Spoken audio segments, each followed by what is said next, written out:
अस्सलाम वालेकुम नाज़रीन, आप देख रहे हैं मुकालमा और मैं हूं इसरार अहमद कसाना। नाज़रीन, आज भी हस्ब मामूल हम 5-6 टॉपिक्स पे बात करेंगे, स्टार्टिंग फ्रॉम इंडिया। और आपको मालूम है कि ओबामा साहब का विजिट हुआ उस पर, और उस पर आज प्राइम मिनिस्टर ऑफ पाकिस्तान जनाब नवाज शरीफ साहब ने स्टेटमेंट दी है और उन्होंने ये कहा है कि पाकिस्तान भारत के साथ बराबरी की सतह पर और इज्जत के साथ ताल्लुकात चाहता है और हम चाहते हैं कि इस रीजन में एक अमन जो है वो कायम हो। इसके अलावा जो इम्पोर्टेंट बात यह है कि हम बात करेंगे पीटीए के हवाले से। आपको मालूम है कि मोबाइल सिम्स का एक मसला बना हुआ था और उसके ऊपर पीटीए ने हिदायत दी है मुख्तलिफ मोबाइल कंपनीज को कि वो लोगों को वेरीफाई करें और उनकी जो तमाम सिम्स हैं जो अनवेरीफाई होंगी उनको ख़त्म कर दिया जाएगा, बंद कर दिया जाएगा।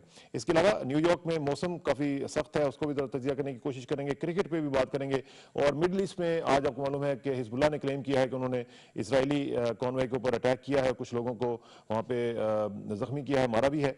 तो इसका भी जरा तजिया करेंगे। ओबामा साहब का सऊदी अरब का जो ट्रिप है उसको भी थोड़ा सा टच करने की कोशिश करेंगे। लेकिन टू स्टार्ट विद हम बात करते हैं ओबामा इन इंडिया और हमारे जो ताल्लुकात हैं पाक इंडिया टाइज के हवाले से। और हमें ज्वाइन कर रहे हैं मसूद शरीफ खटक साहब, साबिक चीफ हैं आईबी के, उनसे बात करते हैं। खटक साहब अस्सलाम वालेकुम जी।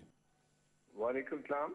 खटक साहब, कल जो दौरा ख़त्म हुआ भारत का ओबामा साहब का और उसके बाद वो सऊदी अरब चले गए, इस दौरे में मुख्तलिफ चीज़ें हमने देखी हैं। थिएट्रिक्स भी थी, हमने देखा कि ग्रैंडर भी था और इसमें हमने देखा कि सब्सटेंस भी नज़र आ रहा है कुछ, और कुछ ऑप्टिक्स भी थी। तो आप इसको कैसे सम अप करेंगे जी? देखिए, जहाँ तक ये इंडिया का ताल्लुक है, अमेरिका के लिए उसकी एक इम्पोर्टेंस इस वजह से हो जाती है क्योंकि चाइना जिस तरह एक सर्जिंग पावर निकल रहा है और एवरीबडी चाहे ऑफिशियली रिकग्नाइज हो या ना हो, बट चाइना ऑटोमेटिक ऑलमोस्ट तकरीबन उस हैसियत तक पहुंच गया है जहाँ दुनिया उसको तकरीबन वर्ल्ड पावर के तौर पे तस्लीम करती है। तो अब उसको ये इनको थोड़ा बहुत इंडिया को यूज करना पड़ता है। मगर मैं फ्रैंकली स्पीकिंग समझता हूँ कि शायद हमें इतना ज्यादा हाइप नहीं क्रिएट करना चाहिए था कि जी उधर गए इधर नहीं आए हैं। कोई फर्क नहीं पड़ता, उनका हमारे साथ एक अपना ताल्लुक है और वो पाकिस्तान को इग्नोर नहीं कर सकते। चाहे जितना मर्जी जाके वहां पर उनको अपीजमेंट जरूर की है थोड़ा बहुत उनके साथ वो, और आप देखें कि मोदी साहब ने अगर बात की है जी बराक करके, तो उन्होंने तो उसको नरेंद्र नहीं कहा, उन्होंने तो उसको प्राइम मिनिस्टर नरेंद्र मोदी बोला है हमेशा। बिल्कुल ठीक बात। तो पॉइंट है इस पे मना नहीं करता है, बट एक चीज मैं आपको बताऊं कि इंडिया को ये रियलाइज कर लेना चाहिए, इंडिया को भी, कि वो जब तक पाकिस्तान के साथ ताल्लुक अच्छा नहीं करेगा और पाकिस्तान के साथ ताल्लुक ठीक करने के लिए जो कोर इश्यूज हैं कश्मीर के या दूसरे, इनका हल जरूरी है ढूंढना। अभी आप देखें कि ये जब बराक ओबामा आए थे या इससे पहले नरेंद्र मोदी खुद गए हैं जम्मू कश्मीर, इंडियन हेल्थ कश्मीर, तो वहां पर आप देखें कि सारा बंद हो गया था। तब भी जब प्राइम मिनिस्टर ने विजिट किया, हर इंडिपेंडेंस डे पे बंद हुआ है, ऑलमोस्ट हर रिपब्लिक डे पे बंद हुआ है। ये पाकिस्तान ने बंद नहीं कराया है, इनको सोचना चाहिए कि किसने बंद किया, ये इनके कश्मीरी लोगों ने खुद बंद किया। लिहाजा इससे बड़ा क्लियरली नजर आता है कि वो इनके साथ नहीं रहना चाहते। अब यह है कि इसका हल ढूंढना पड़ेगा दोनों मुल्कों को। इस खत्ते में बहुत बड़ी आबादी रहती है, साउथ एशिया जिसको आप कहते हैं, जिसमें आप ये सारा सार्क की कंट्रीज शामिल कर लें तो it's a lot of population, almost 2 billion. ठीक बात। और दुनिया की पॉपुलेशन 6 या 7 बिलियन कहा जाता है, तो चले उसमें से 1/3 तकरीबन यहाँ रहती है। तो अब ये जंगों में रहेंगे ये लोग सारी उम्र, तो लिहाजा इसलिए इनको भी सोचना चाहिए कि ये सुपर पावर स्टेटस या रीजनल पावर स्टेटस, आप अपने मुल्क में देखें कितने करोड़ों अरबों में से कितने करोड़ों भूखे हैं इंडिया में। So I think the Indian should realise कि पाकिस्तान को वो ना मिलिटरीली खत्म कर सकते हैं ना किसी और तरीके से खत्म कर सकते हैं। तो लिहाजा इनको ये इस पे सेटल डाउन करना पड़ेगा कि पाकिस्तान के साथ अच्छे ताल्लुक। अब हमने उनसे शुरू किया था, प्राइम मिनिस्टर साहब वहां गए, बट उसके बाद उनका जो रिस्पॉन्स मिला वो आपके सामने है सबके। तो India will have to change its attitude. अगर उन्होंने एक अपने तौर पे भी तरक्की करनी है तो अपने लिए कोई ड्रैग क्रिएट करके, तो फिर मेरा नहीं ख्याल कि वो तरक्की कर। तो ये खटक साहब, क्या ये जो चीजें आप कह रहे हैं मोदी साहब को नहीं पता कि अगर उन्होंने सेंट्रल एशिया में जाना है तो उन्हें पाकिस्तान ही के जरिए जाना है, पाकिस्तान के थ्रू गुजर के जाना है, वैसे वो नहीं जा सकते हैं? तो क्या ये मोदी साहब को पता नहीं है? तो इसके बावजूद अगर पता है तो फिर वो पाकिस्तान के साथ जिंग्विस्टिक पॉलिसीज क्यों फॉलो कर रहे हैं? देखिए, मैं आपको साफ लफ्जों में कहूंगा कि ठीक है इंडिया में उनको इतने वोट मिले, इलेक्ट हो गए, बट अनफॉर्चुनेटली जवाहरलाल नेहरू के बाद इंडिया में भी कोई स्टेट्समैन लीडर नहीं ही पैदा हुआ, हमारे यहाँ भी कम पैदा हुए। इसकी वजह से थोड़ा बहुत ये मसले हैं, क्योंकि उनकी सोच महदूद सोच है। मैंने जो उनके प्रेस कॉन्फ्रेंस खटक साहब हमारे साथ ही रहें प्लीज, हमें ज्वाइन करें। तस्नीम नूरानी साहब साबिक सेक्रेटरी दाखिला हैं, उनसे भी बात जरा करते हैं और एक इंटरेक्टिव डिस्कशन करते हैं। नूरानी साहब अस्सलाम वालेकुम। जी वालेकुम सलाम। नूरानी साहब, मसूद शरीफ खटक साहब हैं दूसरी लाइन पे, और हम बात कर रहे हैं जो ओबामा साहब का विजिट है, और खासतौर पे जो आज प्राइम मिनिस्टर नवाज शरीफ साहब ने स्टेटमेंट दी है कि पाकिस्तान इंडिया के साथ ताल्लुका चाहता है बराबरी की सतह पर और इज्जत के साथ। तो ये जो ट्रिप हुआ है, वैसे तो नॉर्मली अगर हम देखा जाए तो जो यूएस प्रेसिडेंशियल ट्रिप है is seldom short on deliverables, तो डिलीवरेबल्स तो कुछ ना कुछ हैं। तो आपके नजदीक ज्यादा थिएट्रिक्स थी इसमें, थिएट्रिकलिटी थी, या सब्सटेंस भी इसमें से बरामद होगा कुछ? देखिए, इसमें बात यह है कि अमेरिका जाहिर है कि इंडिया अमेरिका के लिए इम्पोर्टेंट है, और अमेरिका का जो दौरा है वो बहुत सारे अमेरिकन की ज़रूरत है, जिसकी वजह से वो इंडिया को मतलब उनकी जो चाइना के साथ रकाबत है उसके लिए उसको इंडिया की ज़रूरत है। और इंडिया जो है वो एक हद तक वो न्यूक्लियर जो उनका एग्रीमेंट है उसका फायदा उठाना चाहता है। ठीक। अब उन्होंने डिलीवरेबल्स जो है वो अब देखने वाली बात है कि वो अल्टीमेटली ये इसकी जो है इसका फायदा in terms of private power production, nuclear power production जो है without surveillance and tracking of nuclear material, ये किस हद तक इम्प्लीमेंट होती है, क्योंकि ब्यूरोक्रेसी अमेरिका की भी खासी सख्त है, इंडिया की भी खासी सख्त है, और it may take some time before the actual impact of the utility of this thing is implemented. ठीक। अब इशू तो यह है कि पाकिस्तान पे इस पे क्या असर पड़ता है। पाकिस्तान देखिए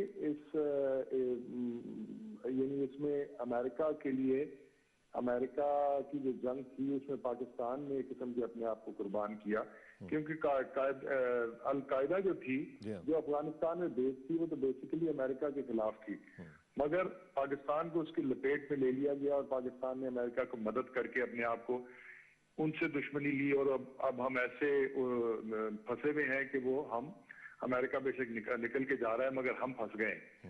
अब इस माहौल में अमेरिका जो है वो, मैं समझता हूं कि पाकिस्तान की जो गवर्नमेंट है, पाकिस्तान की जो फॉरेन पॉलिसी है, वो इस चीज को कैश नहीं कर सकी, या इस चीज को रेसिप्रोकेट नहीं करवा सकी जो अमेरिका की हमें कोऑपरेशन होनी चाहिए थी। हमारा इंडिया जो है वो हर हाल से दुश्मन है, उनकी तरफ वो ज्यादा रागिब हो गए हैं। और इंडिया बाय द वे जब उन्होंने ओबामा गया उससे अगले दिन फॉरेन मिनिस्टर ऑफ रशिया से उन्होंने मुलाकात की अपना बैलेंस शो करने के लिए, तो वो भी अपनी नॉन अलाइंड एफर्ट जो है उसको कंटिन्यू करते हैं। ठीक। तो इस लिहाज से मैं समझता हूँ कि पाकिस्तान हैज लॉस्ट। अब वो इंटरनेशनल परसेप्शन पाकिस्तान की है जिसकी वजह से पाकिस्तान को भी ये करना पड़ा है, और कम से कम मैं समझता हूँ कि पाकिस्तान ने ओबामा साहब को, जिस तरह 2005 में सदर आए थे उनके, 2-4-5 घंटे सिंबॉलिकली भी आना चाहिए था अगर वो इस इलाके में आए हैं। तो ये एक चीज है जो कि हमें मेरा ख्याल सोचने के लिए एक लम्हा फिक्रिया है कि भाई हम इतनी तेजी से क्यों इंटरनेशनल सीन। अच्छा, ये तस्नीम साहब मैं जरा पूछ लूं, चूंकि खटक साहब को भी इसमें काफी तजुर्बा है। खटक साहब, नूरानी साहब का ख्याल है कि कुछ पाकिस्तान को लूज करना पड़ा है इस विजिट से, तो आप ये कह रहे थे कि इस तरह की बात नहीं है और ना ही ये सोचना चाहिए कि पाकिस्तान ये सोचे कि वहां पे आने से हमारा कुछ मसला हुआ है। तो क्या पाकिस्तान के पास फिर ऑप्शंस क्या बच जाती हैं कि क्या पाकिस्तान अपनी फॉरेन पॉलिसी ऑप्शंस डाइवर्सिफाई करे, दूसरे जो सेंटर ऑफ पावर्स हैं उनकी तरफ बढ़े? नहीं, पाकिस्तान के देखें, इसके यहाँ नहीं आने से पाकिस्तान के अमेरिका के साथ कोई रिलेशनशिप ना खराब होने लगी है, ना कोई पाकिस्तान के साथ अमेरिका का एक इंडिपेंडेंट रिलेशनशिप है, वो इधर आए या नहीं आए। मेरे अपनी जाती ख्याल ये है, क्योंकि अफगानिस्तान है, अमेरिका यहाँ से ऐसे नहीं है कि उठ के सिर्फ जा रहा है और हमेशा के लिए, और इस खिते में उसके इंटरेस्ट नहीं होंगे। उन इंटरेस्ट को अगर देखा जाए तो पाकिस्तान के बगैर वो कभी मुकम्मल कर ही नहीं सकते। अब आप देखेंगे अगर इंडिया को उन्होंने इस तरह किया है, तो अब देखिए चाइना में भी कोई एक परेड होने वाली है और उसमें उन्होंने रशियन प्रेसिडेंट पुतिन को बुलाया गया है पहली दफा इस तरह। तो ये चीजें डिप्लोमेसी में होती हैं कि कोई ब्लॉक इधर पुश करता है तो दूसरा ब्लॉक दूसरी तरफ पुश करता है। अब चाइना तो फिर खटक साहब जो ये कहा जा रहा है, जो इंडियन मीडिया ये कह रहा है कि ये मास्टर स्ट्रोक है मोदी का डिप्लोमेसी के अंदर, एक मास्टर स्ट्रोक उन्होंने लगाया है, तो आप इसे एग्री नहीं है? कोई मास्टर स्ट्रोक नहीं है। मेरा ख्याल है आई थिंक इंडिया जितना बड़ा मुल्क है उस हिसाब से जिस तरह वो स्टूप कर रहे थे for small favours and everything, I don't think it is something कि इंडिया ने बहुत कुछ गेन किया है। अभी आप जो ये न्यूक्लियर की बात कर रहे हैं, फॉर इंस्टेंस देखें, जब इंडिया ने अपने आप को न्यूक्लियर पावर बनाया तो उनको दुनिया में बहुत सारी पावर्स ऐसी थी जो हेल्प कर रही थी बनने में। ठीक, पाकिस्तान को मजबूरन न्यूक्लियर पावर बनना पड़ा है और पाकिस्तान के ऊपर सैंक्शंस थी, पाकिस्तान के ऊपर 15 किस्म की नजरें थी, उसके बावजूद भी पाकिस्तान एक न्यूक्लियर पावर बना।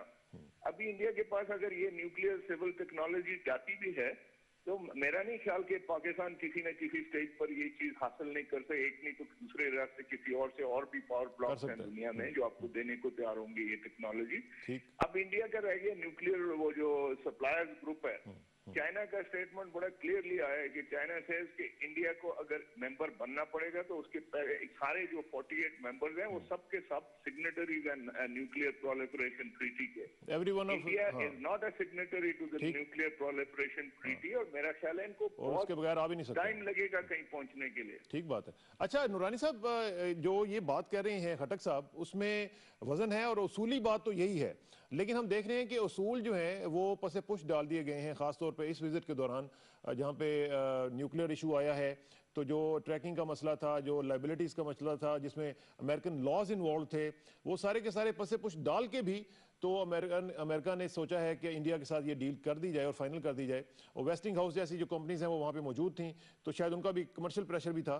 तो क्या आप समझते नहीं है कि अब इंटरनेशनल डिप्लोमेसी में जहाँ पे इंटरेस्ट आ जाते हैं वहाँ पे उसूल पीछे चले जाते हैं?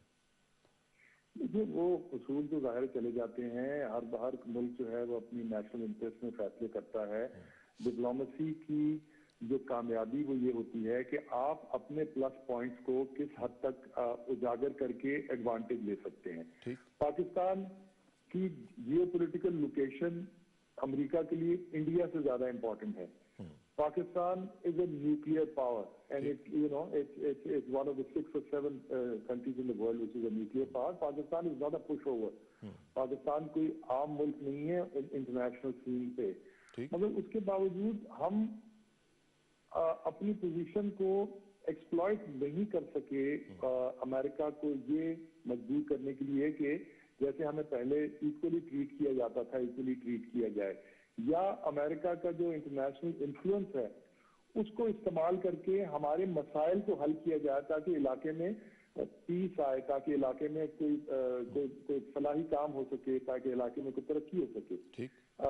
ये एक बड़ा चौधरी होने की कैपेसिटी में अमेरिका से एक्सपेक्ट किया जाता है। अमेरिका जो है वो हमेशा यही स्टैंड लेता है कि जनाब, क्योंकि इंडिया हमें कहता है कि हमारा बायलैटरल मामला है तो हम दरमियान में आते ही नहीं आते। यूनाइटेड नेशन जो है वो तो वैसे ही उन्होंने फाइल अपनी फेंक दी है यूएन रेजोल्यूशन की, तो अमेरिका भी यही कहता है कि जी हम नहीं आते।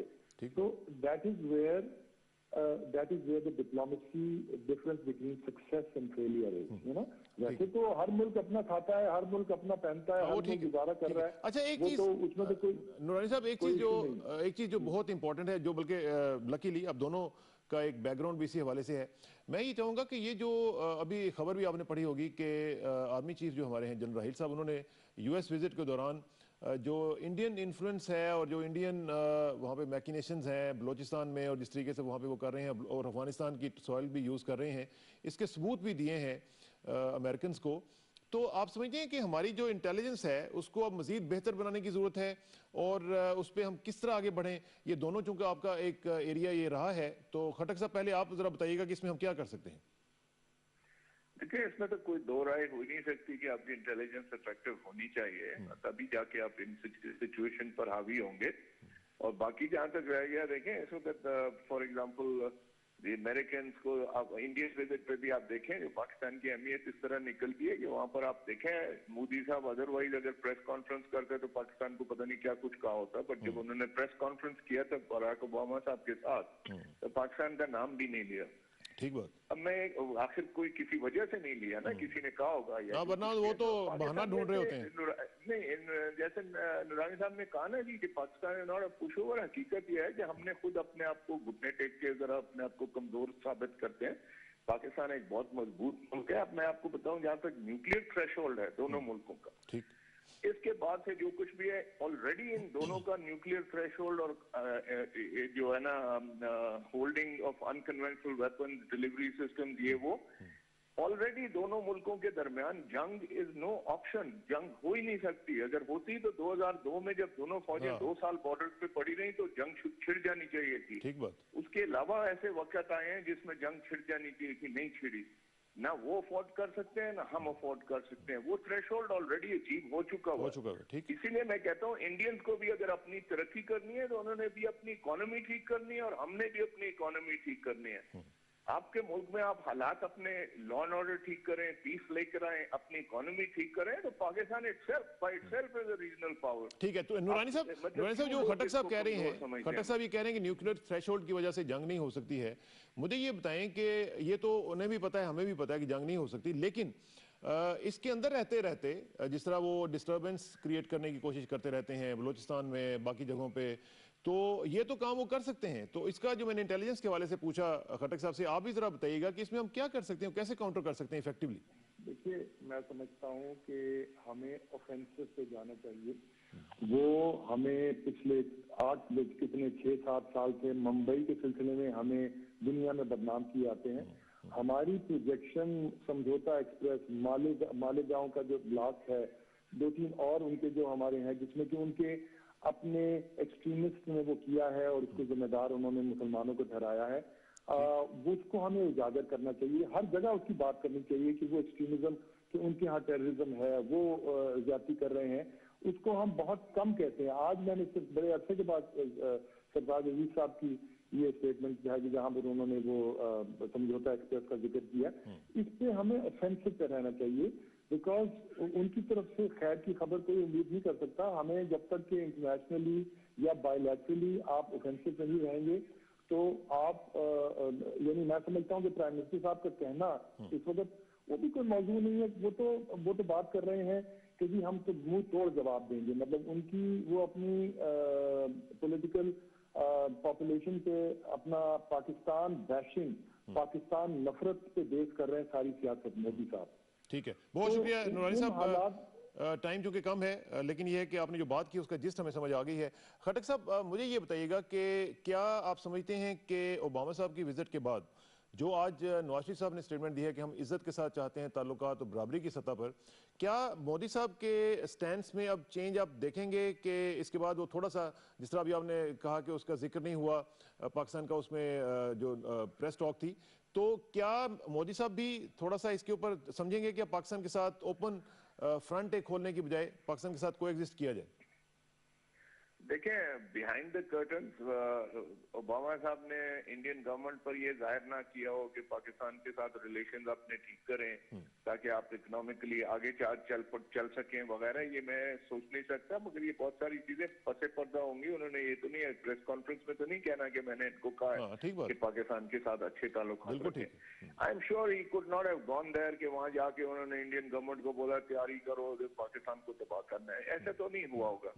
अब ये है कि उन्होंने इंडियन अपना माइंडसेट एक है, अगर उनको अपनी अकल में भी ये बात आती है कि जी इस खिते में पीस रखना है तभी हम तरक्की कर सकते हैं, वरना हमारे साथ उलझे रहेंगे। 65 साल से उलझे रहे हैं, हम भी रुके रहे हैं, वो भी रुके रहे हैं, तो फिर ये और भी रुके रहेंगे। और चाहे अमेरिका नहीं कोई और भी इनको जितना मर्जी कोई सपोर्ट देता रहे, ये इंडिया यहीं का यहीं एक छोटा सा पावर रहेगा। तो इसका मतलब ये है कि हमें अच्छे की तवक्को करनी चाहिए, लेकिन साथ साथ अपना हाउस भी इन ऑर्डर करना चाहिए। और खास तौर पे जी आप हाउस इन ऑर्डर कर लें तो फिर उसके बाद तो मसला ही कोई नहीं है। प्रॉब्लम तो आपके अपने अंदर है, बाहर से तो हमें कोई भी कुछ नहीं कर सकता। जब तक हम अपने मुल्क में देखें आपकी इकोनॉमी ठीक नहीं है, आपसे सबसे बड़ा शहर कराची देख लें हालात क्या हैं, और इन सारी चीजों को अपने ठीक करना है तो तभी जाके आप आगे बढ़ेंगे। और जब आगे बढ़ेंगे तो लोग खुद, आप किसी को बुलाएंगे भी नहीं तो लोग खुद आएंगे। ठीक है, ठीक है खटक साहब, आपका बहुत शुक्रिया। Thank you very much for your time. आपने बड़ा इंसाइटफुल एनालिसिस हमें दिया अपना, और इंशाल्लाह आपसे रब्ता रहेगा। ज़रूरी बात यही है कि हमें अपना हाउस इन ऑर्डर ज़रूर करना है, और वो बहुत ही इंपॉर्टेंट बात है। अगर ऐसा नहीं हो सकेगा तो फिर हमें ये भी शिकायत नहीं करनी चाहिए कि फ़लाँ कहाँ पे चला गया और कहाँ पे नहीं गया। तो इस पे हम मज़ीद भी तजिया करते रहेंगे। और लेकिन आज एक और इम्पॉर्टेंट टॉपिक हमने डिस्कस करना है जो कि अवाम के साथ डायरेक्टली रिलेट करता है। आपको मालूम है कि पिछले दिनों में जब ये वाक़या हुआ था सानिया पेशावर, तो उसके बाद फिर पीटीए ने और हुकूमत ने ये तय किया कि जो मोबाइल सिम्स हैं, जो गैर कानूनी सिम्स हैं, उनका इस्तेमाल बहुत ज़्यादा बढ़ गया हुआ था और उसी के थ्रू दहशतगर्दी के वाक़यात होने शुरू हो गए थे। तो इसको ख़त्म किया जाए। काश कि ये पहले शुरू कर दिया जाता तो मेरा ख्याल है कि मामला यहाँ तक ना पहुँचते। लेकिन चलें, देर आयद दुरुस्त आयद। लेकिन हो ये रहा है कि मोबाइल सिम्स की जो रीएक्टिवेशन है, उसकी रीवेरिफिकेशन जो है, उसके लिए लोग जो जा रहे हैं मुख्तलिफ सेंटर्स के ऊपर, मुख्तलिफ कंपनीज के जो सेंटर्स हैं, उनको क्या फेस करना पड़ रहा है वो मैंने खुद भी देखा और जिन लोगों ने देखा उनसे भी हम बात करते हैं। लेकिन ये मैं आपको बताऊं कि बहुत ही तकलीफदेह सूरत हाल इस लोगों को देखनी पड़ रही है और पीटीए ने ऐसे ऐसे प्रोसीजर्स बना दिए हैं कि जो उसमें कुछ भी नहीं कर पा रहे हैं। इसी वाले से बात करते हैं हमारे दोस्त, हमारे साथी, कोलीग, जो हमारे एंकर हैं राना कैसे साहब, उनसे बात करते हैं। राना साहब, अस्सलाम वालेकुम। जी राना साहब। राना साहब, मैं ये बात कर रहा था कि पीटीए ने जो प्रोसीजर्स बनाए हैं और मोबाइल कंपनीज को जिस तरह उन्होंने कहा है कि रीवेरीफाई करें इसको, सिम्स को, इसमें जो लोगों को तकलीफ का सामना करना पड़ रहा है उसमें से आप भी गुजरे हैं। मैं तो खैर गुजरा ही हूँ, लेकिन आप जो गुजरे हैं जरा थोड़ा सा उसमें बताइएगा क्या हो क्या रहा है। देखिए, इनफैक्ट हो ये रहा है तूफान साहब, क्योंकि इन्होंने डेट फिक्स कर दी है और सारे लोग जो है वो मुख्तलिफ जो सेलुलर कंपनीज है उनके कस्टमर सर्विस सेंटर्स में जा रहे हैं, तो वो रश पड़ गया जिसकी वजह से सर्वर एक है और लोगों के रश होने की वजह से वो लिंक्स डाउन रहते हैं। और जब लिंक्स डाउन होते हैं तो लोगों की लंबी लंबी कतारें। अच्छा, अब ये काम तो जाहिर है जब होना तो है ही है, 26 फरवरी इसकी लास्ट डेट है, लेकिन सबसे बड़ा इशू ये आ रहा है कि लोगों के नाम पे बहुत सारी सिम्स जारी हुई हैं। अच्छा, अब मैं अपनी आपको मिसाल देता हूँ कि जब मैं वहां पे गया, मैंने मोबिलिंक के कस्टमर सर्विस सेंटर पे, तो मैंने उनसे कहा कि जी मेरे नाम पे पीटीए के रिकॉर्ड के मुताबिक 4 सिम्स हैं, जबकि मैं एक सिम यूज करता हूँ, वो मेरा पोस्ट पेड नंबर है। तो काइंडली मुझे बताइए कि वो मेरी सिम्स कौन सी हैं, उनका नंबर क्या है। तो to my surprise and to my shock they refuse to tell me the number. अच्छा, अब ये एक अजीब सी सूरत हाल है जो बहुत सारे लोग, ये यानी मैं इस चीज को कहने में आपको जाना पड़ूंगा कि सिर्फ मैं नहीं, बेशुमार लोग ऐसे होंगे जिनके नाम पे बहुत सारी सिम्स जारी हुई हैं और उनको पता भी नहीं है कि वो कौन उनको यूज कर रहा है। और खासतौर पे ऐसे हालात में जब आपके मुल्क में गर्दी भी हो रही है और टेलीफोन सिम्स भी इस्तेमाल हो रही है, तो इसमें किसी की सिम भी किसी काम के लिए इस्तेमाल हो सकती है। और ये सेलुलर कंपनीज जो है जब ये रिफ्यूज कर रही हैं कि आपको नहीं बताएंगे कि आपके नाम पे कौन से नंबर हैं, तो ये एक बड़ी अलार्मिंग सिचुएशन है। ठीक है, ये तो अच्छी बात है कि कम से कम प्रोसेस शुरू हो गया, एक हेक्टिक है। लेकिन मेरा ख्याल है राना साहब कि हमें एक तरफ तो हमें अप्रिशिएट भी करना चाहिए, लेकिन पीटीए से गुजारिश ये जरूर करनी चाहिए कि प्रोसीजर्स को जरा आसान बना दें। मैं आपको अपना पर्सनली बताता हूँ कि मुझे 3 दिन लगातार जाते रहना पड़ा ऑफिस में और जाके उनको रश में, जाहिर है कि गुजर के 2-2, 3-3 घंटे अगर आपके लग जाते हैं तो ये कोई तरीका नहीं है कि आपके एक दफा आप जाते हैं फिर वो कहते हैं जी कि अगर आपने उसको रीवेरीफाई करना है तो 2 घंटे के बाद फिर आप आए। तो ये मुझे समझ नहीं आई कि आप बिल्कुल सही कह रहे हैं। हो ये रहा है कि आज जब आप एक दफा जाते हैं, आपको वहां पे टोकन मिलता है, आप लाइन में लगते हैं, थोड़ी देर के बाद आपको कहते हैं आप 2 घंटे के बाद आए, फिर आपको कहा जाता है कि फिर आप 2 घंटे के बाद आए। तो ये एक ही काउंटर पे वन विंडो ऑपरेशन नहीं हो रहा, जिससे लोगों को बहुत सारे मसाइल पेश आ रहे हैं और बहुत सारी मुश्किलात पेश आ रही हैं। अब जैसे आपने कहा आपको 3 दिन जाना पड़ा, इसी तरह बहुत सारे लोग ऐसे जिनको 3 दिन में कई कई दफा जाना पड़ रहा है। उनके जो लोग जॉब करते हैं, जो कारोबार करते हैं, उनके लिए मुश्किलात है। बहुत मुश्किलात को चाहिए कि इसको फैसिलिटेट करें, इसको फैसिलिटेट करें। बिल्कुल ठीक है राना साहब, आपका बहुत शुक्रिया, thank you very much for your time. और नाजरीन, ये बहुत ही इंपॉर्टेंट बात है। मैंने बहुत से लोगों को, खासतौर पर खवातीन जो है, मैं आपको इस्लामाबाद की बात बता रहा हूँ कि मुझे 3 दिन जब जाना पड़ा तो मैंने लोगों को देखा और जो उनकी हालत थी, एक तो ये है कि ये जो फैसिलिटी है बायोमेट्रिक्स की हर जगह पे नहीं है, लोगों को बहुत बहुत दूर से आना पड़ा। आज मैंने देखा कि एक खातून जो थी वो अपने बच्चों के साथ खिवड़ा से आई हुई थी, तो वहाँ पे उनको अब सारा दिन इंतजार करना पड़ा। फिर जैसे मैंने पहले कहा कि वो एक उन्होंने पीटीए ने एक प्रोसीजर रखा हुआ है कि अगर आपने रीवेरीफाई भी करना है तो फिर आपको एक दफ़ा सारा प्रोसीजर करके फिर आपको 2 घंटे के बाद फिर वापस आना पड़ेगा। अब 2 घंटे कौन कहाँ पे जाएगा, कहाँ पे इंतजार करेगा। जो काम 15 मिनट में या 10 मिनट में हो सकता है वो लोगों का 4-4, 5-5 दिन में हो रहा है। तो पीटीए, आज हमने कोशिश की थी कि पीटीए के चेयरमैन से बात करने की, लेकिन उनकी तरफ से हमें कोई रिस्पांस नहीं मिला। फिर हमने मुख्तलिफ उनके जो मेंबर्स हैं उनसे बात करने की कोशिश की, हमने उनके जो डायरेक्टर साहब हैं उनसे बात करने की कोशिश की। Nobody was actually willing to give us the comment. तो ये जो सिलसिला है इसमें मेरा ख्याल है कि पीटीए को थोड़ा सा रिस्पॉन्सिव होना चाहिए। इसी तरह के जो मसाइल हैं वो पीटीसीएल के भी हैं, पीटीसीएल के भी मसाइल हैं, उसके ऊपर हम एक दिन किसी दिन प्रोग्राम करेंगे। पीटीसीएल का भी बहुत ज़्यादा काम जो है वो ख़राब हो रहा है। हुकूमत से भी ये गुजारिश है कि पीटीसीएल के ऊपर भी तवज्जो दे, क्योंकि उनके अक्सर लोग जो हैं वो हमें शिकायत करते हैं कि वहाँ पे भी अब जो मामलात हैं वो जो इत्तलात है उनकी वजह से काफ़ी ख़राब हो रहे हैं। इसके ऊपर नज़र रखने की ज़रूरत है। बहुत सारे लोग जो हैं वो ये कह रहे हैं कि जो उनका नेटवर्क है वो फॉल्टी है, वो सिस्टम को ले ही नहीं सकता। कई जगह पे एनटीसी का जो नेटवर्क है उसको वो यूटिलाइज़ कर रहे हैं, तो वो वहाँ पे एक डायकॉटमी बन रही है। तो इन चीज़ों के ऊपर तवज्जो देने की बहुत शदीद ज़रूरत है। ये अवामी मसाइल हैं, इनके ऊपर हुकूमत जल्द अज जल्द तवज्जो देगी तो उसका अपना भी फ़ायदा है और अवाम का भी फ़ायदा होगा।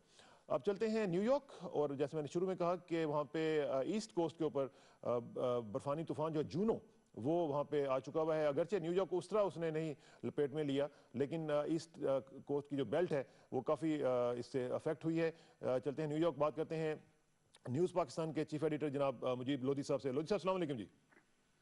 वालेकुम सलाम खसाना साहब। लोधी साहब, क्या सूरत हाल है बर्फ की, और आपने तैयारी शारी की हुई है बर्फ के हवाले से, और घरों में क्या हीटिंग वगैरह का क्या इंतजाम है? जी सदन साहब, ये लास्ट 3 डेज ऐसे ही है कि न्यूयॉर्कर जो है उनको यहाँ के मेयर ने बड़ी ही होशियारी के साथ अपने अपने घरों में बंद कर रखा कि बहुत बड़ा तूफान आ रहा है जो कि पिछले 100 साल में नहीं आया। लेकिन बहरहाल एक लिहाज से वो ठीक भी थे कि चलो एक तरह से अच्छा हो गया कि लोग बाहर नहीं निकले, लेकिन इतना तूफान नहीं था जो वो इन्होंने शोर किया था, और कहा जा रहा है कि वो किनारे किनारे बच गया। लेकिन अगर आप देखें तो पेंसिल्वेनिया और नॉर्थ की तरफ अप स्टेट में ये रोड आइलैंड वगैरह में काफी सुना है, मेन वगैरह रोड आइलैंड और यहाँ पे जो दूसरी रियासतें हैं वहाँ पे काफी उसने इफेक्ट किया। जी रोड तो बहुत ही बुरी हालत थी, क्योंकि रोड पे गाड़ी भी कोई नहीं थी, और last 3 days totally jam pack था कि कोई किसी को निकलने नहीं दे रहे थे रात के 11 बजे के बाद। और अगर कोई निकलता भी था तो उसको रोक के उसको पहले मना करते थे, अगर वो मना नहीं होता था तो फिर टिकट इश्यू हो रहे थे। ये न्यूयॉर्क की तारीख में पहली मरतबा हुआ है। लेकिन इसमें कोई शक नहीं है कि बहुत ही सख्त तरीन बर्फबारी का सामना न्यूयॉर्क वालों को करना पड़ा। और उसमें एक अच्छी बात यह है कि हीटिंग वगैरह पे बड़ा अच्छा कंट्रोल था, बिजली का कोई मसला नहीं था, हीटिंग का कोई मसला नहीं था। लोग अपने घरों में तो जरूर थे, लेकिन ऐसी किसी खास जगह से ये इतनी बड़ी शिकायत नहीं आई। सुना है स्कूल वगैरह भी बंद थे लोधी साहब? जी स्कूल बंद, ऑफिस बंद, टोटल ऑफिस में। अब देखे ना, तमाम रोड पे पुलिस थी और उन्होंने कहा था कि कोई गाड़ी रोड पे नहीं आएगी, तो जाहिर है कि कारोबार भी बंद, हर चीज बंद थी यहाँ पर, क्योंकि मेयर के हिसाब से जो यहाँ अभी जो एक इमरजेंसी का गुजरा है वो इमरजेंसी सिचुएशन थी। लेकिन अब क्या सूरत हाल है, और कल या परसों तक मौसम की क्या सूरत हाल होगी? रोड बिल्कुल क्लियर है, बेहतरीन है, कोई मसला नहीं है। हाँ अलबत्ता जो छोटी छोटी गलियों की रोड है वहां पर स्नो अभी उसी तरह ही है, क्योंकि गाड़ियां टोटल पैक है। उम्मीद है कि ये 1-2 दिनों में ठीक हो जाएगा। अपना ख्याल रखिएगा, मेन रोड है अपना ख्याल रखिएगा, और सब पाकिस्तानियों से कहिएगा कि अपना ख्याल रखें न्यूयॉर्क में और बाकी जो ईस्ट कोस्ट में रहते हैं। और अल्लाह करे कि सब लोग आफियत में रहें। आपका बहुत शुक्रिया लोधी साहब, thank you very much for your time. नाज़रीन, ये था मौसम के हवाले से। वहाँ पे हमने सोचा कि एक बड़ी इंपॉर्टेंट वहाँ पे एक खबर है, उसके हवाले से उसको ज़रा कवर किया जाए। लेकिन बड़ा ही इंपॉर्टेंट एक और सब्जेक्ट जो है वो है क्रिकेट। आपको मालूम है कि आपके दिलों की आवाज़ है क्रिकेट, और क्रिकेट की जब तक हम बात ना करें हमें भी चैन नहीं आता। आज हम बात कर रहे हैं उस शख्स के साथ कि जो पाकिस्तानी टीम के कैप्टन रहे हैं। पाकिस्तानी टीम को उन्होंने बहुत अच्छे तरीके से हैंडल किया। बेहतरीन क्रिकेटर हैं, बॉलिंग भी बड़ी, बल्कि बेहतरीन ऑलराउंडर हैं। और उनके बारे में बॉब उल्मर ने ये कहा था कि he is the sharpest tactical track among the group, और साथ उन्होंने ये कहा कि he is a real presence on the field. और साथ साथ इमरान खान साहब ने भी उनकी तारीफ की और उन्होंने कहा था कि he appears to be have a good cricketing brain. तो वो आजकल क्यों गायब हुए हैं, उनसे बात करते हैं। हमें ज्वाइन कर रहे हैं शुएब मलिक साहब, फॉर्मर पाकिस्तान कैप्टन। शुएब मलिक साहब अस्सलाम वालेकुम जी। वालेकुम सलाम, कैसे हैं आप? अल्लाह का शुक्र है। शोएब भाई, मुझे ये बताइएगा कि पाकिस्तान की टीम जो है वो इस वक्त प्रॉब्लम्स का शिकार नज़र आ रही है। आप यहाँ पे बैठे हुए हैं, अगरचे जाहिर है कि आप वैसे तो नहीं जाएंगे, लेकिन मुझे ये बताएं कि आपने ये कहा था कि आपका वर्ल्ड कप खेलने को दिल चाह रहा है, तो कैसा फील कर रहे हैं आज आप? बिल्कुल ठीक हूँ, लेकिन पहले हमें ये जरूर बात करनी चाहिए कि अल्लाह ना करे कोई भी इंजर्ड हो, और अल्लाह करे कि अगर किसी को छोटे से निगल्स हैं, वो मोस्टली क्रिकेटर्स को होते हैं, बट ये हमारी कोशिश होनी चाहिए और दुआ होनी चाहिए उनके साथ कि अल्लाह ताला उनको सेहत दें और सबको, और अच्छा परफॉर्मेंस देने की जो है वो स्ट्रेंथ दे। ठीक। तो दूसरी बात यह है कि क्रिकेट मेरा पैशन है, कहीं पे भी अपॉर्चुनिटी मिले कोशिश करता हूँ उसको अवेल करने की, और मुझे सेटिस्फैक्शन मिलता है जब मैं क्रिकेट खेलता हूँ, अच्छा परफॉर्म करता हूँ। अच्छा मलिक साहब, मुझे ये बताएं कि पाकिस्तान टीम जो इस वक्त गई हुई है, मुख्तलिफ लोगों से हम बात जब करते हैं, ज़हीर अब्बास साहब से भी कल हमने पूछा था, तो उन्होंने भी ये कहा कि टीम कॉम्बिनेशन से वो मुतमिन नहीं है। इस वक्त जो सूरत हाल है, एक तो ये है कि पूरी टीम में कोई ऑलराउंडर हमें नज़र नहीं आ रहा है एज सच। शायद अफरीदी साहब तो चले हैं ही हैं, लेकिन जिस तरह एक ऑलराउंडर हुआ करते थे, आप थे, अब्दुल रज़ाक थे, तो उस तरह का ऑलराउंडर जो नीचे जाके मैच का पलटा जो है वो बदल दे, और जिस तरह आपने कई मैचों में किया हुआ है, मुझे आपके कई मैचेस याद हैं, श्रीलंका के खिलाफ भी और बाकी भी, तो इंडिया के खिलाफ भी आपकी इनिंग बड़ी तो यादगार थी, तो वो अब नहीं है। तो इसमें वर्ल्ड कप में इसकी कमी महसूस की जाएगी? देखिए, कॉम्बिनेशन में जरूर प्रॉब्लम हो रहा है, वो इस वजह से हो रहा है कि हमारे जो ऑलराउंडर जो हफीज थे वो बॉलिंग नहीं कर सकते। हाँ, सईद अजमल का नो डाउट हमारे नंबर 1 बॉलर है, उनकी जगह तो एक बॉलर आ जाता है, बट जो हफीज जो थे वो ऑलमोस्ट 10 ओवर्स करते थे हर मैच में, तो उससे जो है ना टीम का कॉम्बिनेशन थोड़ा सा ऊपर नीचे हो गया है। और मैं समझता हूँ कि जो मेरी सोच है थोड़ी सी वो ये कहती है कि अगर आपका विकेट कीपर ओपन करेगा तो आपको एक चॉइस मिल जाएगी एक बॉलर बढ़ाने की। तो उसमें ये होगा, बिलावल भट्टी है एज एन ऑलराउंडर, मैं उनको कंसिडर करता हूँ, बट बॉलिंग ऑलराउंडर करता हूँ, बैटिंग ऑलराउंडर नहीं करता मैं उनको। जैसे हारिस सोहेल है, उन्होंने बहुत अच्छी बॉलिंग की अभी रिसेंटली अगेंस्ट न्यूजीलैंड, तो आई एम श्योर ये जो 2-3 हैं इनसे वो जरूर ओवर वैसे शोएब, मुझे ये बताएं, कोशिश करेंगे। ये हारिस सोहेल को भी मैंने सुना है कि बॉलिंग पे आपने लगाया था एक जमाने में। हाँ सर, मैंने उसको वो जरूर बोला था 5 साल पहले कि बॉलिंग किया करो, बट वो जब आप यंग होते हैं ना तो आप मतलब थोड़े केयरलेस होते हैं, तो वो उसको लेट चीजें पता चली, लेकिन अच्छा है कि उसको पता चल गई, अभी भी यंग है वो, और आई एम श्योर उसका जो है फ्यूचर ब्राइट है। बस ये है कि उसको मेहनत करना पड़ेगी, रोज जो है कुछ ना कुछ सीखना है। टैलेंट पे आप सरवाइव नहीं कर सकते, टैलेंट पे आप टीम में आ सकते हैं बट आप सरवाइव नहीं कर सकते, आप अच्छी क्रिकेट नहीं खेल सकते।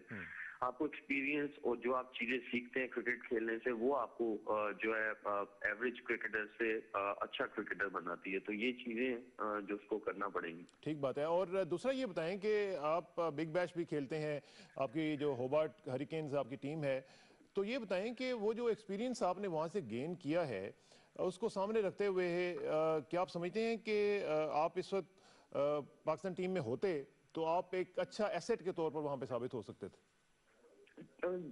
देखिए, बिल्कुल ऐसा हो सकता था, और डिसअपॉइंटमेंट जरूर है, but this is not end of the world.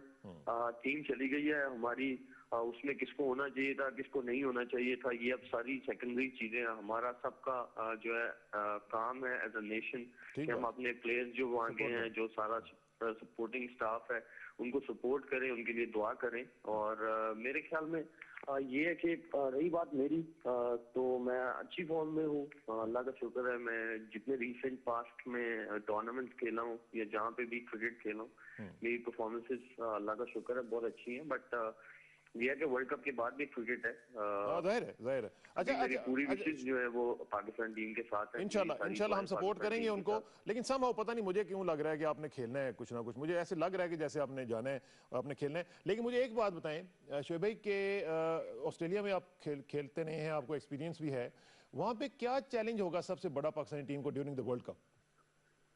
अब देखिए, वहाँ न्यूजीलैंड में पाकिस्तान टीम को एडवांटेज जरूर है as compare to Australia. Australia में ये है कि बाउंड्रीज बहुत बड़ी होती हैं, वहाँ आपको जरा स्ट्राइक रोटेट करके खेलना पड़ता है, और अगर आपको सिंगल्स भी लेने हैं तो वो आपको शॉट्स खेल के लेने पड़ते हैं। तो ऑस्ट्रेलिया में ये होगा कि आप अग्रेसिव क्रिकेट खेलेंगे तो आपको बहुत एडवांटेज होगा। वहाँ पे जो भी बैट्समैन जो है वो अग्रेसिव क्रिकेट खेलेगा उसको फायदा होगा, और जो बॉलर्स हैं वहाँ पे अगर देखा जाए तो स्विंग कम होता है बॉल, वहाँ पे आपको पेस में रिसीव करना होता है। तो जितने हमारे जितनी दुनिया की टीम्स है उनकी ये प्रायोरिटी होती है कि जब भी वो वहाँ टूर करते हैं वो प्रायोरिटी देते हैं पेस बॉलर्स को, स्विंग बॉलर्स को कम देते हैं, पेस बॉलर्स को ज्यादा देते हैं, क्योंकि आपको पेस में रिसीव करना होता है। हमारे पास जो है अच्छे हैं, जैसे वहाब के पास पेस है, इरफान है, तो ये ऐसे बॉलर्स हैं जिनके पास पेस है।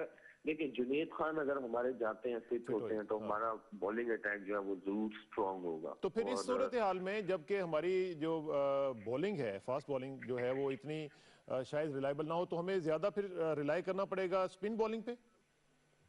देखिए स्पिन बॉलिंग पे आप नहीं कर सकते, ना न्यूजीलैंड में कर सकते हैं, ना आप ऑस्ट्रेलिया में कर सकते हैं। आपको या तो अपनी बैटिंग स्ट्रांग कर लें या अपनी बॉलिंग स्ट्रांग कर लें। वहाँ ये नहीं होगा कि आप आधा लेके आप चले जाएं मैच में और आप ये सोचेंगे हम लोग जो है दूसरी टीम को मारेंगे, ऐसा नहीं होगा।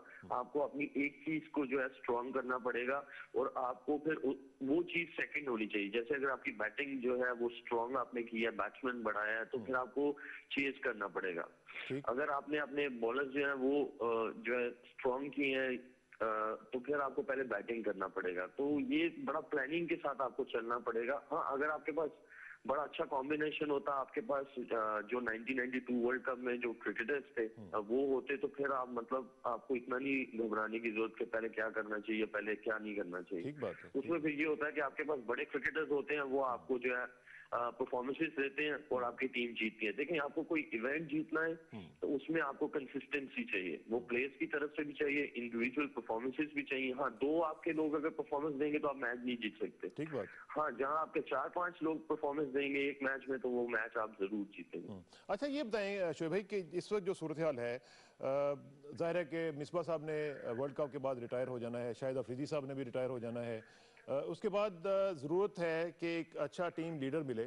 आप पहले 25 साल की एज में आप कप्तान बन चुके हुए हैं, and you were the 4th youngest captain, तो ये भी एक आपका रिकॉर्ड है।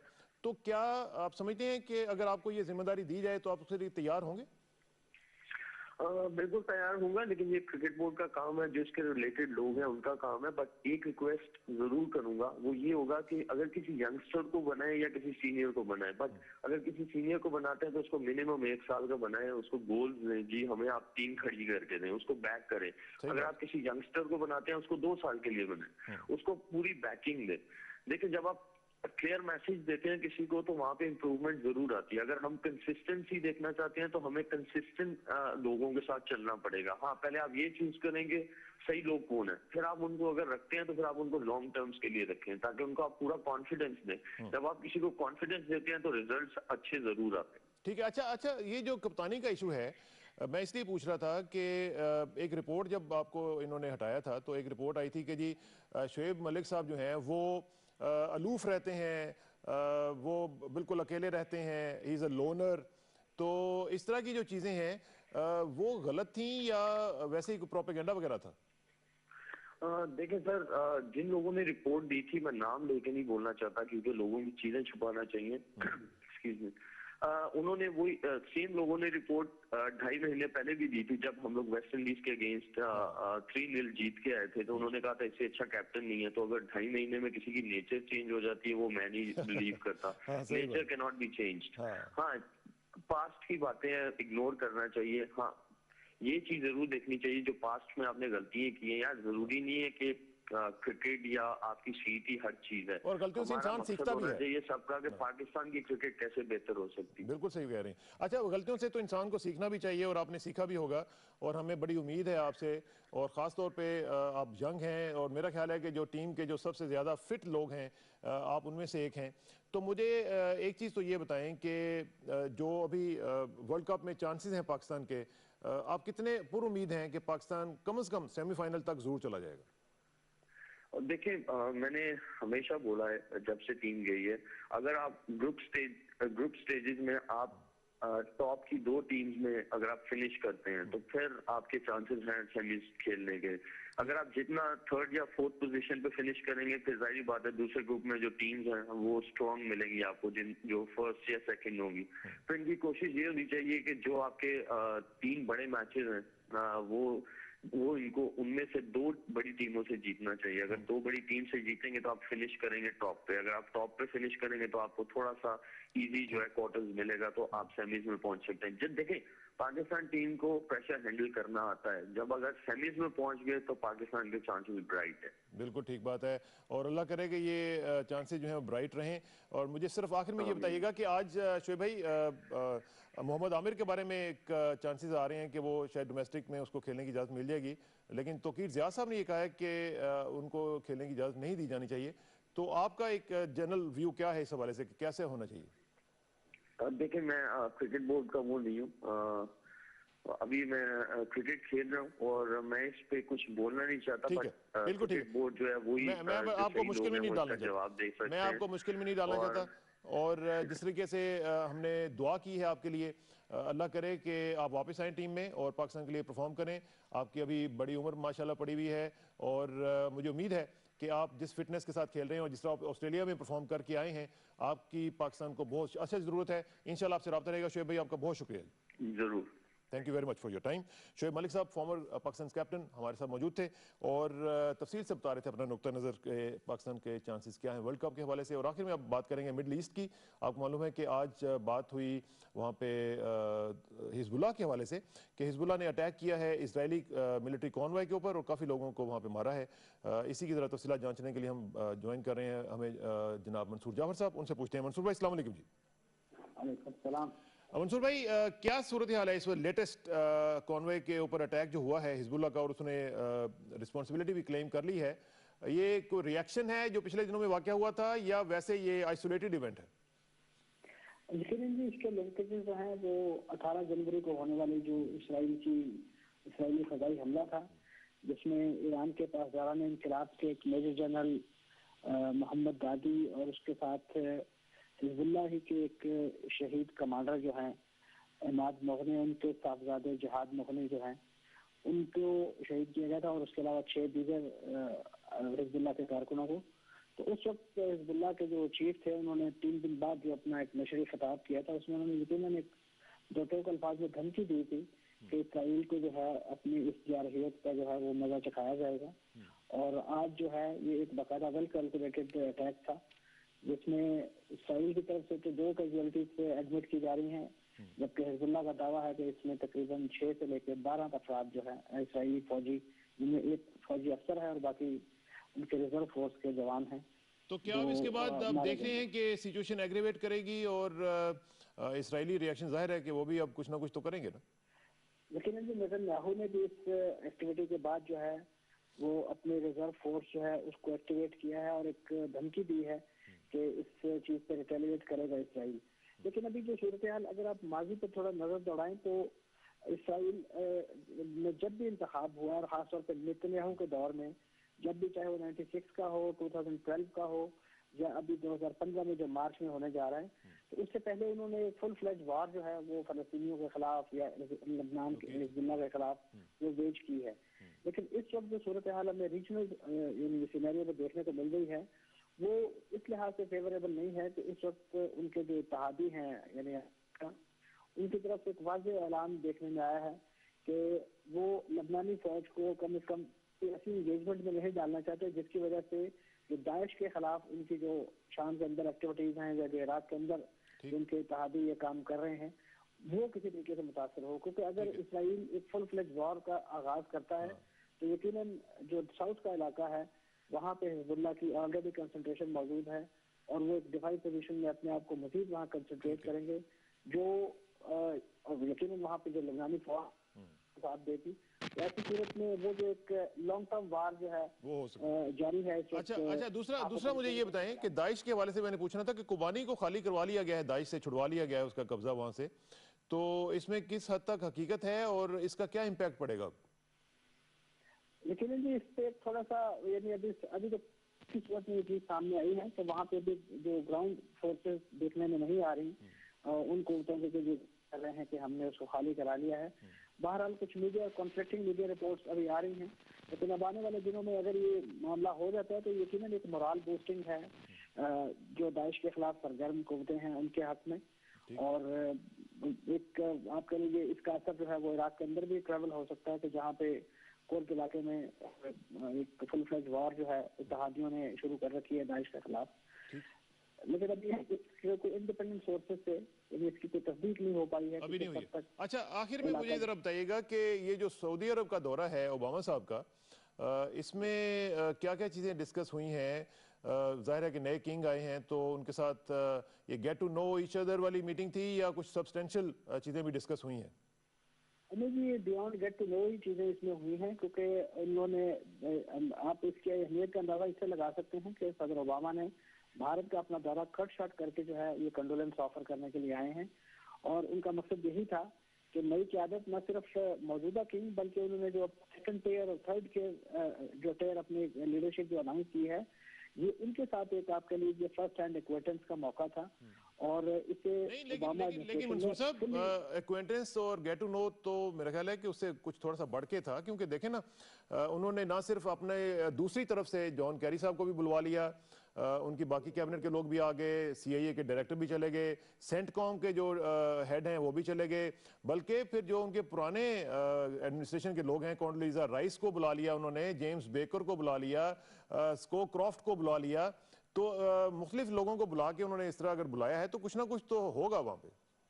ये यकीनन मैंने यही अर्ज कर रहा था कि ये गेट टू नो से ज्यादा का एफर्ट थी, और इसमें खास तौर पे यानी जो ममलकत के एंड पे अभी सिर्फ किंग अनाउंस, मतलब न सिर्फ किंग अनाउंस हुए हैं बल्कि उनके वली अहद और उनके डिप्टी वली अहद जो है वो भी अनाउंस हो गए। यानी आप कह लीजिए कि मुस्तकबिल की जो लीडरशिप है सऊदी अरब की, उसके साथ भी आप कह लीजिए जो मामलात या उन्हें भी ऑन बोर्ड करना मकसूद था कि इन जो मौजूदा किंग हैं इनके बाद आने वाली जो क़यादत है वो किस हद तक अमेरिकन एडमिनिस्ट्रेशन के साथ जो है रीजन में जो एक उनकी पॉलिसी चल रही है उसको वो लेके चलने का दायरा रखती हैं। तो यहाँ पे यकीनन जिस तरीके से उन्होंने एक बड़ा ब्रॉडबैंड यानी आप कह लीजिए ब्रॉड स्पेक्ट्रम एक वफद लेकर आए हैं कि जिसमें रिपब्लिकन और डेमोक्रेट दोनों के बड़े सरकर्दा लीडर जिनके अपने नाम अभी लिए हैं वो मौजूद थे, और उसमें जो इनके ज़ेरे बहस अमूर थे उसमें खासतौर पर जो ईरान के न्यूक्लियर इशू के हवाले से मुज़ाकरात हैं वेस्ट के साथ, वो सारे करीब से यमन का दाइश का भी आया होगा, इजिप्ट भी आया होगा। मंसूर भाई आपका बहुत शुक्रिया, टाइम कम हो गया है और इंशाल्लाह आपसे रब्ता रहेगा और इस पर मजीद हम तफसील से बात करेंगे। लेकिन जो किंग सलमान है उनके बारे में कहा जाता है कि he is a very good administrator और डिसिप्लिनेरियन है। ख़ासतौर पे उनके बारे में ये कहा जाता है कि वो जहाँ से गुजरते हैं उसी दिन अगले दिन भी उसी टाइम पे उधर से गुजरे होते हैं, बल्कि कुछ लोग ये कहते हैं कि सुबह 8 बजे वो अपने ऑफिस की तरफ जा रहे होते हैं, तो जहाँ से आप उनको देखेंगे उसी दिन अगले दिन भी जो है वो रिपीट करेंगे अपना विजिट को। तो वो इतना टाइम के मुताबिक चलने वाले लोग हैं और अल्लाह करे कि ये मामला जो हैं वो मुस्लिम उम्मा के लिए भी बेहतर हों। आज मुज़फ़्फ़र वारसी साहब की बरसी भी है, तो वो भी आज हमें याद आ रहे हैं। नात खान थे और अल्लाह ताला उनके दर्जात बुलंद करे। और मेरा पैगंबर अजीम तर है, आपको याद होगा उनकी बड़ी मशहूर नात थी, और अल्लाह ताला उनके दर्जात बुलंद करे। हम उनके लिए दुआ गो हैं और पूरी कौम से दुआ है कि गुजारिश है कि वो भी उनके लिए दुआ करें। आखिर में दुआ कि मेरी इज़्ज़त के लिए काफ़ी है कि मैं तेरा ही बंदा हूँ, मेरे फ़ख्र के लिए काफ़ी है कि तू ही मेरा परवरदिगार है। तो बिल्कुल उसी तरह जिस तरह मैं चाहता हूँ मुझे भी उसी तरह बना दे जिस तरह तू चाहता है। स्पुरदम बतोमाए खेशरा तू दानी हिसाब कम व बेशरा। मुझे इसरा किसानों को इजाज़त दीजिए, जल्द मुलाकात होगी इंशाल्लाह। अल्लाह हाफ़िज़।